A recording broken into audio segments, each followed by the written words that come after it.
simple diagram you will draw.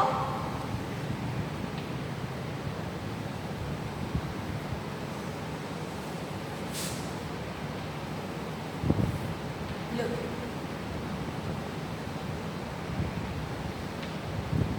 Superolateral surface like this. This is the superior surface. Okay. This is the anterior border. This is the posterior border. What is this? This is the anterior border. This is the posterior border. This one.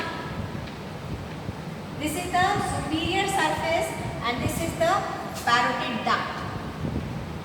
This is the parotid duct. Okay. Now, above downwards, what we do? Upwards. How the structure, the content of the parotid gland.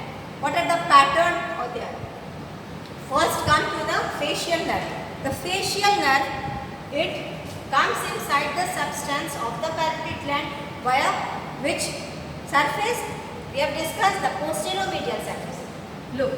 So first we will discuss about the facial nerve. Very important, a very selfish nerve here. I must say a very selfish nerve for the parotid gland. It is branching, it is going inside the gland, give the branches and the terminal branches over the face, but it not supplies the parotid gland. A very important point to be noted. So it enters the gland, okay? It enters the gland and it divided into two trunks, two parts. Major part, because this portion, this trunk of the facial nerve, it is facing toward the temporal. So this trunk, it is known as the temporofacial, and this trunk will be known as the, because this region is cervical, so this is the cervicofacial trunk. Okay. So this two major trunks. Once the facial nerve enters inside the gland, it divides into two major parts, temporofacial and the cervicofacial trunk. Then what happens? From this temporofacial, the two, what are the branches? Temporal branches and the zygomatic branches. This is the temporal branch. This is the temporal branch and this is the zygomatic branch. In the examination you are asked what are the terminal branches of the facial nerve on the face. From the anterior border, look here, this is the anterior border. So all the terminal branches of the facial nerve emerges out on the face through its anterior border. A very important point for the parotid gland. कोई surface नहीं. It is the border through which the terminal branches comes on the face. So, two branches. It is the sub-branch from the temporofacial trunk, temporal and the zygomatic. Then comes from this cervicofacial. The rest three branches are emerging. Buccal branch. Now, the buccal branch, it is divided into two parts. Here is the oral cavity or the parotid duct is here. So, upper buccal. Here it is the upper buccal and here it is the lower buccal. This parotid duct, where it is opening? It is opening in the upper second molar. Look here. Upper second molar tooth. Crown of that. Okay. So, that means this is here the oral cavity is there, the buccal. So, buccal branch, it is two in number, one passing above this parotid duct and the another passing below that. That's why upper buccal branch, this is the upper buccal branch. Upper buccal and here it is the lower buccal. Okay, so temporal, the zygomatic, buccal is combinedly, you are separating here according to the branch, but there is a buccal branch. Then comes the which branch? Marginal mandibular. Marginal, or you can marginal, the total name is, full name is marginal mandibular branch. The marginal mandibular branch. And the fifth one is, it is the cervical branch. Fifth one, it is the cervical. Okay, so look here. What is the pattern here?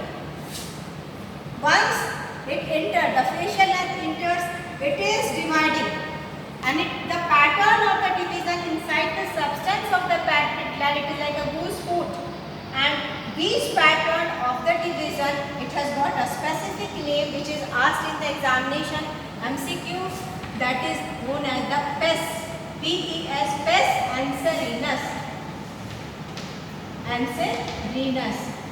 Okay, pes anserinus. This goose pattern of the branching pattern of the facial nerve has got the specific nomenclature pes anserinus. Now look here, the part. All the branches are emerging from the anterior border, but from the apex. That means from here, the lower port. This is the apex of the parotid gland. From here, the cervical branch emerges out. What I have said? From the apex, the cervical branch emerges out so that it supplies the which muscle? It is platysma. Platysma, it is present in the neck. Subcutaneous muscle, that's why the cervical branch, that's why the nomenclature is cervical, and the branches are for the muscles of facial expression. Mind it, all the branches, why it is given on the face? Because the name is facial nerve. So all the branches are supposed to supply the muscles of facial expression, whether it is a temporal, zygomatic, upper buccal, lower buccal, marginal, mandibular, or the cervical. So cervical, it is supplying the platysma, often asked in the examination. So mind it, it is supplying all the muscles, but it is not supplying the parotid. Don't get confused. The facial nerve, it is moving inside, going inside, that is one of the content. But don't write, never, that it is supplying the parotid gland. It has got some another story which is related with the nerve supply of the parotid gland. For that you have to remember the otic ganglia. Otic ganglia. Because all the major salivary glands, it is glands of the head and neck, it has got the supplied by the parasympathetic ganglia, and this is the major salivary gland, and it is supplied by the formula: higher the gland, lower is the nucleus, lower the gland, higher is the nucleus. Because it is situated above in comparison to the submandibular and sublingual, that's why it is in command by the inferior salivatory nucleus. We will discuss here in the nerve supply of that. Okay? So don't get confused. It is only the way, it is the platform, but it is only using this parotid gland for its division to come on the face, because it is emerging from where? Posterior, in the stylomastoid foramen. So it is opting this route to emerge on the face via this parotid gland, but it will not supply it. A very important point. Now, then what else?